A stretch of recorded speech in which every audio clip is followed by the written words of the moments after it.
What is going on, folks? Today, what a freaking day, boy. The bounce back's crazy. Trusted the process, but most importantly, I took an ES short. I saw an ascending trend line break, 3 touches. It was not yet broken in demand, but I was hoping it would. Got stopped out at 250. Now what am I at? 51 and some change. I'm like, okay, 51.7 or something like that. 51.6. I'm like, come on, Jay. Market opens, of course. It's kind of going crazy. Unemployment, just went straight up. I mean, I would have loved to grab that move, but you really don't know. It's just this it's a falling knife situation where it's going up. It can very well just pull right back down or dance around. So I didn't really mess with it. Waited till the market opened. Drew my intraday supply and demand levels. Drew my, fair value gaps that inefficiencies that I felt like, okay, it needs to come back here and touch. Just kind of looking, everywhere, just scouting it out. And I end up getting into, it's funny too, because I want to talk you through this. And when we break down the charts, of course, you guys will get a better feel of what I was talking about. And I'll, reference this, that remember in the car, I was telling you that this is the trade I was talking about.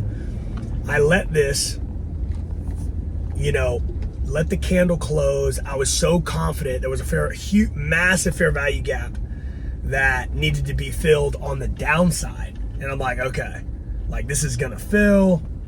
We need to go ahead and get ready for it. I've got the box drawn in. I'm like, okay, this is going to fill for sure. And I'm sitting here going I don't know what got into me, but I'm like, it's not this easy. It's not. So quit thinking that right after it breaks this demand right here or goes and tries to attack lows and starts to form a candle underneath that's just the next one. You need to see follow through. Again, I get in the habit at times, which can get me, messed up. Now I've added in 3, 4, 5 contracts of something only to find out, excuse me, this is no longer going my way. And now I'm stuck in these shorts in this example. And then now it starts to run higher. Well, I waited, thank God. I waited for it. The candle closed. Sure enough, ended up just being a wick. Wasn't even the body. It ends up shooting up, and I'm thinking to myself, I've got essentially intraday supply / fair value gaps that need to be filled. I'm looking at the weekly. I'm looking at the 1 hour, 4 hour. I'm like, this could very well go up. If you just look, if I didn't know anything different, I hadn't traded the earlier this week, I'd go, this just looks like it's a massive consolidation, but it just looks like now it wants to retest a supply and demand, on the 1 hour or on the 4 hour. I'm like, this should go up. So of course I'm like, all right, here we go. I play it to the upside. I see it bounce. I'm like, the people that are in sells, which would have been me, by the way, just to be clear, are stuck right now. And so they're going to crush them right now. And that's what I'm thinking. I'm like, right now, the market, the algo, whatever you want to call it, is going to crush the sellers right now. Because they thought for sure it's going to go up here, do this little swing to the upside, manipulation, and then distribution to the downside. Well, that's exactly what happened too. We went here. Unemployment did this because we came out better numbers than expected. And then we started to pull back, and then we started to push back up, and then we dumped, and then we got close to demand, and then it turned up and went. And so it's I just waited on that. I told myself I wanted to wait as close as I could to 10 a.m., like usual. It always usually tells its tail by then. But the first 30 minutes, you can just go ahead and bet, count your stars that is at pure, in those candles you're looking at, that's just pure agony, pure pain, pure fear, pure greed, just straight distress. I mean, just all the emotions you can think that you don't want, because, a blind, what is it? What's the saying? It's like a blind squirrel can get a nut too once in a while. But you're going to go down and then break that down and justify why that trade worked. And in reality, you know that that was not the trade you were supposed to be in, but who's to say you're happy, you're up a couple grand or $1,000 or $500 or $200, whatever your, TP is, and you're like, I'm the man. Today, I was able to feel even more excited / proud of myself because I waited. I was patient. As bad as I wanted to make, remember, I already took a 250 loss. So I'm already like, okay, don't get crazy. Guess what? You end up hitting this right here, this stop loss, this next one, guess what? Your ass is done for the day. And I just couldn't take that. You know what I'm saying? I couldn't accept that. I didn't want to. Not to say I wouldn't have, because I definitely don't want to be running. My damn left knee is swollen because of all that damn running I'm doing. But, what you have to understand is I waited. And it doesn't seem like anything massive, but I'm super proud of myself to be able to just be like, hey, chill the fuck out. Like, just let the candle close. There's one thing that, I was like, I'm trying to play ahead and be what? A fortune teller?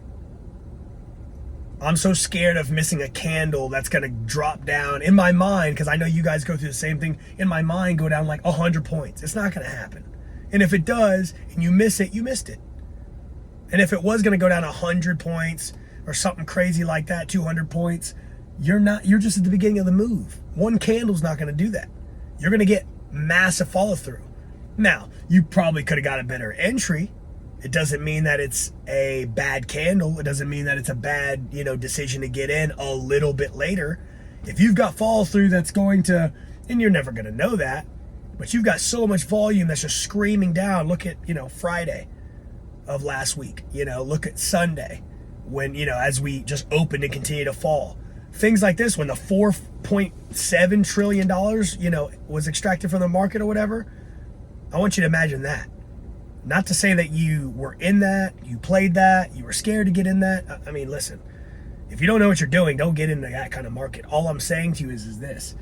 We didn't know that it was going to go down that far, but I will tell you, with the kind of speed it was moving at, you're like, I don't think there's buyers here. I think buyers are out and are just letting it fall and just willing to stand on the sideline, meaning intraday players. Investors, guess what? You gotta eat that, bro, and hope that your portfolio is balancing out in 30-year bonds and 10-year bonds, 5-year bonds, these different notes.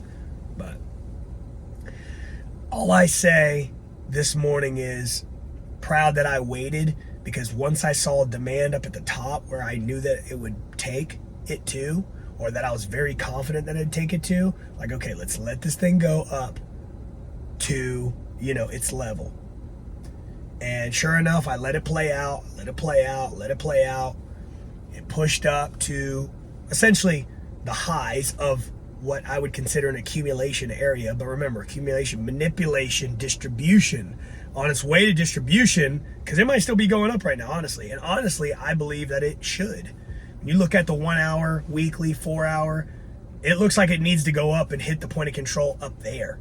If you guys use volume profile, you'll know what I'm talking about. And I've shown you guys that the horizontal, like graph on the side.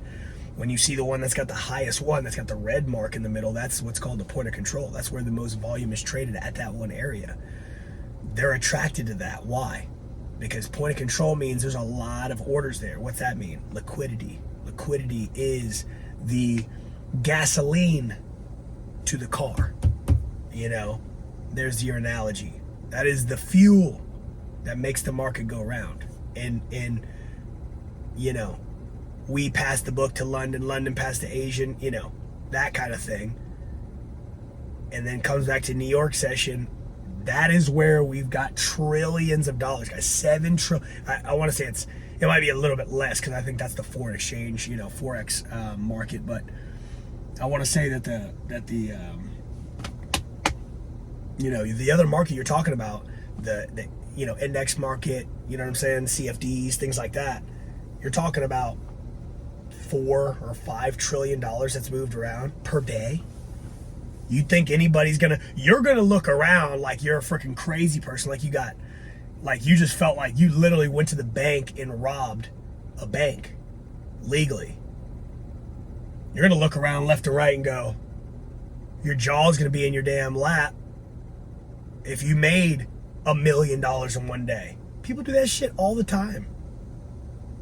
All the time. But your little measly $1,000 risk, $2,000 risk that obviously on these top step accounts, things like that, you can't go below. That's why they're trying to make sure they don't have just gamblers.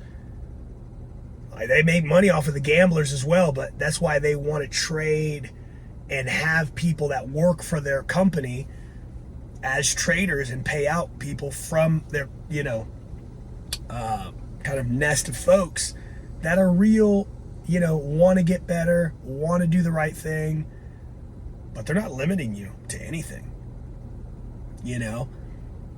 But I bring that up to go, the guy who makes $1 million is putting, let's go to risk to reward. Don't think about the number and what $1 million could do for you. That's the thing. That's where your mind goes. Oh my God, what I would do with $1 million or 10 million or $100 million.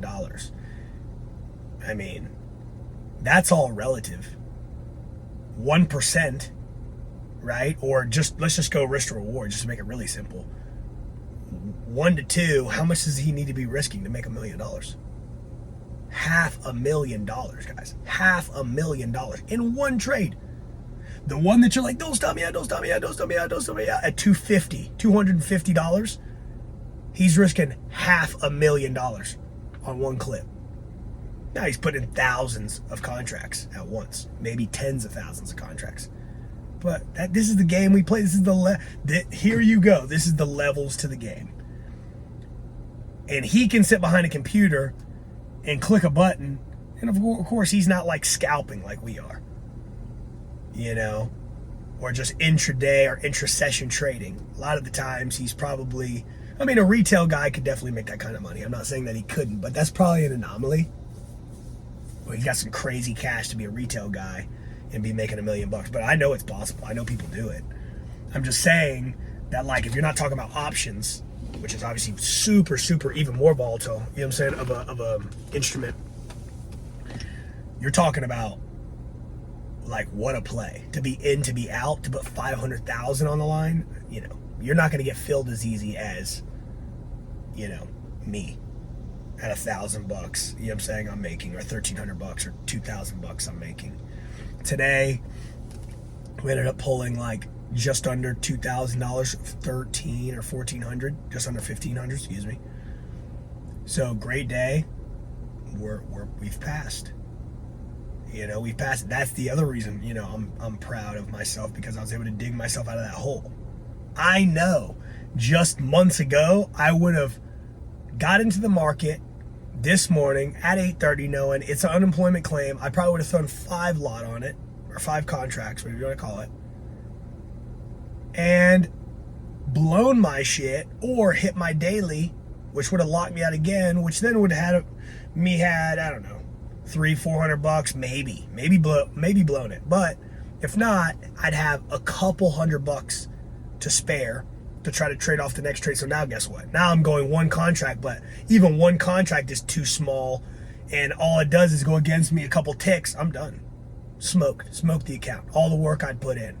And so I'm proud of myself for being able to jump in this thing and, not let it get to my head, be able to stay focused, be able to wait on 10 a.m. I'm going to tell you something. I'm going to tell you a quick little story, and I'll wrap this up, because we'll break down the charts later. I only took 2 trades, so it'll be very, very quick. And what's funny is, remember I told you I bought, another top step. I was going to say Apex. No, I think I'm done with those guys. Not to say I won't go back there, maybe, if I just feel confident in it. I've gotten a lot of payouts, whatever. And, I said, shoot, let me give it a jump. That's fine, but no, I don't really see that trailing drawdown thing. I don't fuck with. Yes, top step's closer. That's kind of how they are equal in a way. One follows your trailing, you got to make 20K. One is only 3K max stop loss, but it doesn't move with you.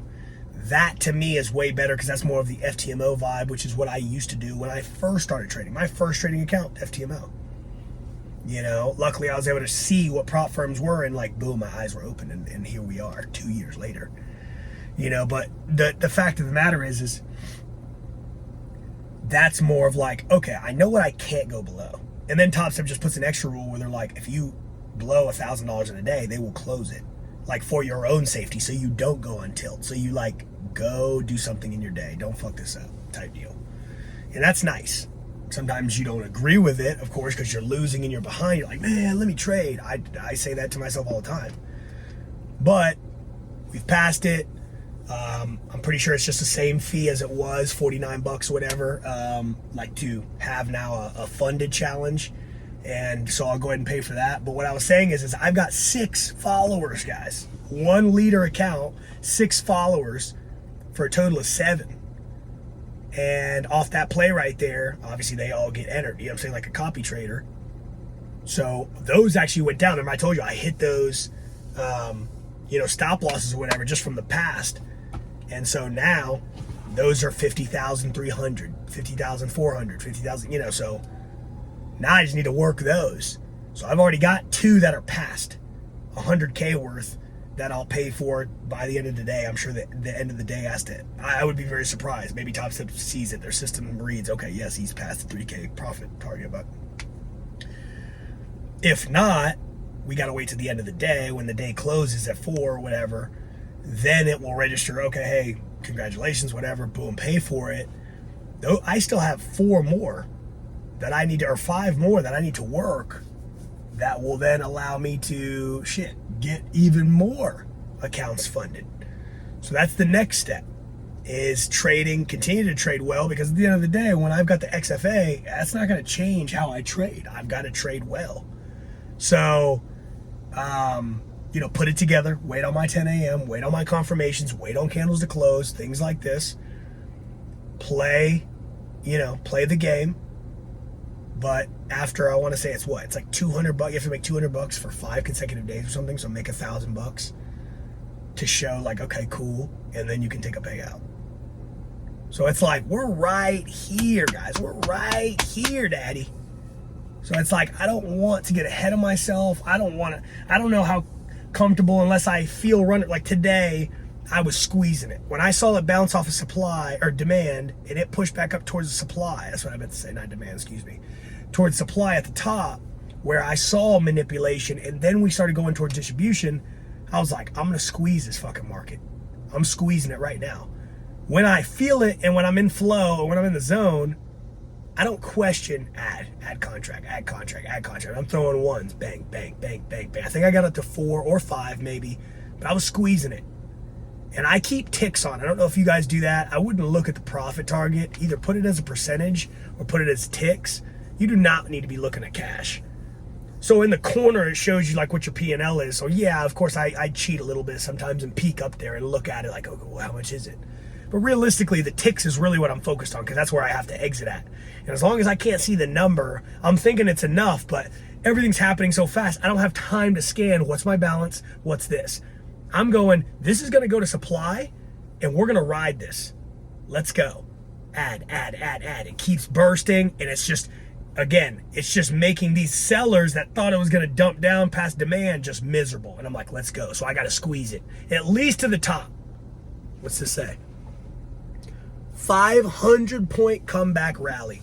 There you go. That answers your question right there. Did it continue to go up after I sold? Of course. I could have potentially had all 7 pass, but I do not give a damn about that. I was just in the damn trenches yesterday. And today I didn't want to go down any further, so I'm happy with the results today. Just wanted to give you a quick update on that. We will go over the trades later this afternoon. Wanted to get you guys, most up to date. So I'm getting ready to train my client, get some boxing going, and I hope you guys have a great Thursday. Peace.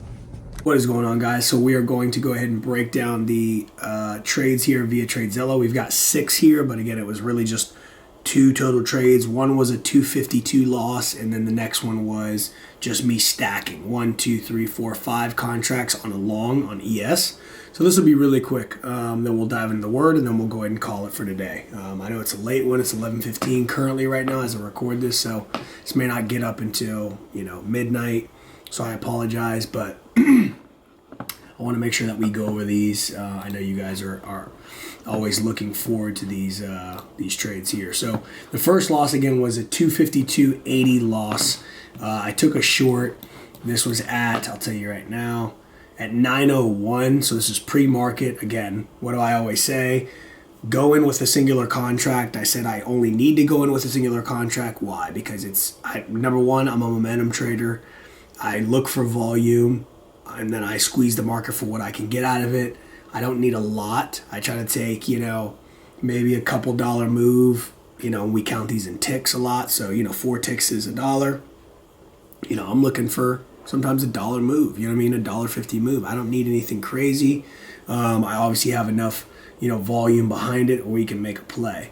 Well, I stayed in. Luckily, I followed my rules from before, and I wasn't stacking in trades, so I didn't really bleed out too much of a position. I'm going to show you right now. As you can see, this is my position. This was the 250 loss, 1 contract. As you can see, I lost 5 points or 20 ticks. I let that stop loss get hit, and here it is, 52.67. I was shorting, and then we ended up getting stopped out up here at 52.72. After that, guys, we ended up, and we will break this down, but this next one right here was just a beauty. We went ahead and waited on it. I'm going to show you right now. That last trade, like I told you, was at like 901. That was back here somewhere. So I waited for it. I said, you know what? Let me wait for a good, oh, sorry, guys. I got this super zoomed in. Let me wait for a good opportunity. 901 is here, just so we're clear. So I'm going to put a vertical line right there so you guys can really get a visual of where I was at. Here is where I ended up taking the second trade. So boom, as you can see. Went ahead and waited for this to, fall here. This is what I had identified, on the chart as accumulation. Then, let me get an arrow over here. Then I identified manipulation, all down in here. So right here, this was a massive, if you pull up the 1 hour chart, check this out. There's a massive fair value gap right here that needed to be filled. So my arrow's kind of right there, but look at this. 1, 2, I'm going to put a box right here. And I said, you know what? This needs to be filled, but I said, there's no way it can be this easy. And so what did I do? I waited. I wanted to see if this smaller, it happened to be this fair value stacked on top of this miniature intraday demand zone. I said, let's wait until it closes below. So I was staying very patient. And then, guys, I was like, okay, wait a minute. We've got another level up here. I know it just looks like a lot of squares here, guys, but you've got this candle right here. Watch, I'm going to show you right now. Boom. Then I'm going to drag straight across. Boom, right? And I'm going to just change this color just to give you like a little bit better idea of what we're looking at. So let's just pretend that the intraday, well, not pretend, this is what's happened, but this is what I had identified as a accumulation. This is what I had identified as manipulation. And once we bounce off demand, usually first kiss goes up, but I'm waiting. Look at this little wick. If I'm not patient, this is going to go back down here. This is what gets sellers trapped into the move. And then we started moving to the upside. Once I saw we got back into this area right here, all I wanted to do was take it really to the top of this box, but I knew it had range. And so I was also going on the higher time frame, on like the 15-minute time frame, and seeing for fair value gaps that needed to be filled. So take a peek. This one as well, look at this box. 1, 2, 3, look at the separation right here. From this candle to the bottom here, boom. There's the box that I was trying to reach, take a peek. I didn't even end up taking the entire move. I said, okay, let's do this. I'm adding all through here. So again, there weren't a whole lot of trades. We were able to pass this 50Ks. We're going to go ahead and be on our XFA. I've got to pay the $149 tomorrow on 2 accounts, so $300, and we're going to get this thing rocking and rolling. And we're just going to keep trading, let the trades come to us, be very smooth and everything. But you're going to just notice that all the other trades that I got into, this was a 597 move here. Look at the next one. 309, beautiful. 347, beautiful. 259, beautiful. 159, and that was all she wrote. So guys, it's a very straightforward, wow, I was really zoomed in. It's a very straightforward process. Again, there weren't a whole lot of trades. As you guys know, we were just trying to make sure that we could make our money back. That 250 that I got hit on, I was, getting a bit worried. I was like, okay, now we're down even a little bit more. Let's just be very cautious and be very smooth about what we do. And it turned out, really, really good.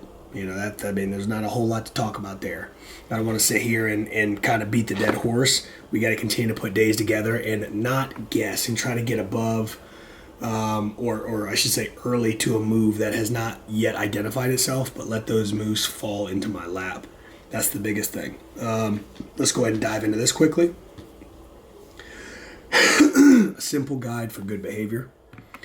Don't pick on people, jump on their failures, criticize their faults unless, of course, you want the same treatment. That critical spirit has a way of boomeranging. It's easy to see a smudge on your neighbor's face and be oblivious to the ugly sneer on your own. Do you have the nerve to say, "Let me wash your face for you," when your own face is distorted by contempt? It's this whole traveling roadshow mentality all over again, playing a holier than thou part instead of just living your part. Wipe the ugly sneer off your own face, and you might be fit to offer a washcloth to your neighbor. Don't be flip with the sacred, banter and silliness, and give no honor to God. Don't reduce holy mysteries to slogans and trying to be relevant. You're only being cute and inviting sacrilege. Don't bargain with God, be direct. Ask for what you need. This isn't a cat and mouse hide and seek game we're in. If your child asks for bread, you don't trick him with sawdust. If he asks for fish, do not scare him with a live snake on his plate. As bad as you are, you wouldn't think of such a thing. You're at least decent to your own children, so don't you think that God who conceived you in love will be even better? Here's a simple rule of thumb guide for behavior. Ask yourself what you want people to do for you, then grab the initiative and do it for them. Add up God's law and prophets, and this is what you get. Say it with me if you know it. You are uniquely different. God took his time on you. You are one of one. Nobody told you today. I love you so much. Peace.